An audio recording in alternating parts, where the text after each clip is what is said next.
Hey guys, so I have been watching some movies lately and I just wanted to do a quick video and just rate all the movies that I've seen and also record the fact and also log in the fact that I have been watching these movies.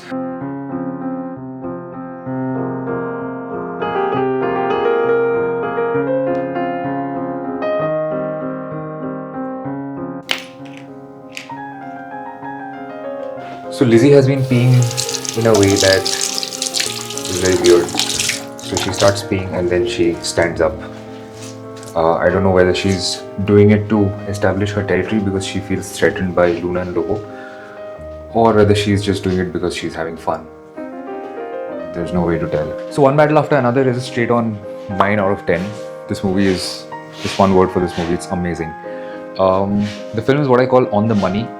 If you had 2.5 hours to spend watching a movie, this is the kind of film that will deliver on all fronts. Great story, fantastic performances, superb cinematography. This movie deserves a separate review on its own, which I will probably do later. But this by far is the best movie that I've seen this year. Next on the list is Frankenstein. Now I had great expectations from this film for obvious reasons. Guillermo del Toro, Oscar Isaac, Christoph Waltz, Jacob Elordi. Pretty fantastic star cast, great director.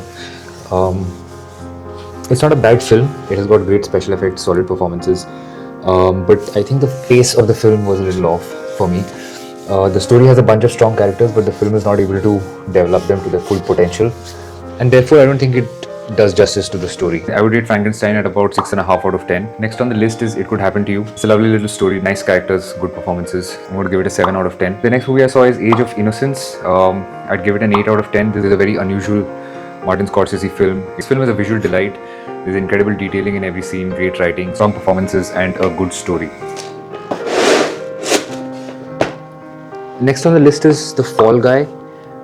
This film is kind of a mindless entertainer. It's got some nice action, comedy, fight scenes, but this film seems to drag despite having all of that, maybe because a lot of the comedy feels forced and it just doesn't land.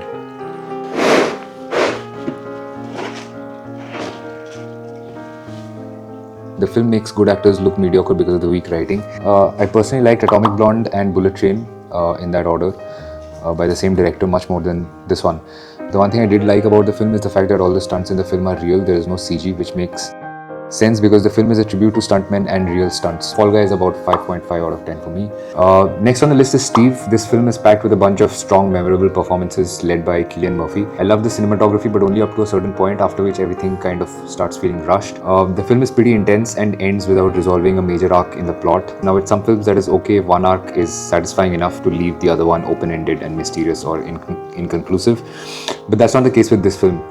This is a pretty violent, disturbing and intense film, and going through that experience creates an expectation of some resolution, whether it's a happy ending or a tragedy, but leaving it open-ended just makes you feel that it wasn't worth the whole ordeal of watching the film. The film ends without really ending, basically giving the audience a forced exit from the hard world of its characters, but offers no such respite to the characters themselves.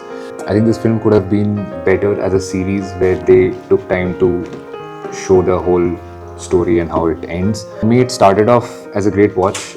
It could have gone to an 8 or an 8.5 out of 10, but the way it ended makes it a 6.5 out of 10. Next on the list is The Trial of the Chicago 7. This gets a 7.5 out of 10. Not much to say about this movie. It's kind of a straightforward story written and directed by Aaron Sorkin, who is great at this kind of based on a true event films. It's got good writing, good pace, good acting performances make this one of the better movies that are based on historical events of significance. Frank Langella delivers a very solid performance. Special mention for Sacha Baron Cohen. I haven't seen him look cooler than this in any other movie. If you're a Sacha Baron Cohen fan, then The Trial of the Chicago 7 is a must watch. Next on the list is The Holdovers. I haven't seen many of Alexander Payne's movies. The only other one that I've seen is The Descendants, and I loved it. The Holdovers is a beautiful film, soft, moving, tragic, yet filled with such beautiful moments of warmth. It's got beautiful cinematography, lovely music, and overall is just such a fine, memorable film. Great acting performances by all the main characters. Paul Edward Valentin Giamatti, yes, that's his full name. He lost the Oscar to Cillian Murphy for this one, although I think there's a much better film of the two, not just in terms of acting performances, but also in terms of what the film leaves you with. 8.5 out of 10. That's it, that's all for this episode. Thanks for watching. Bye.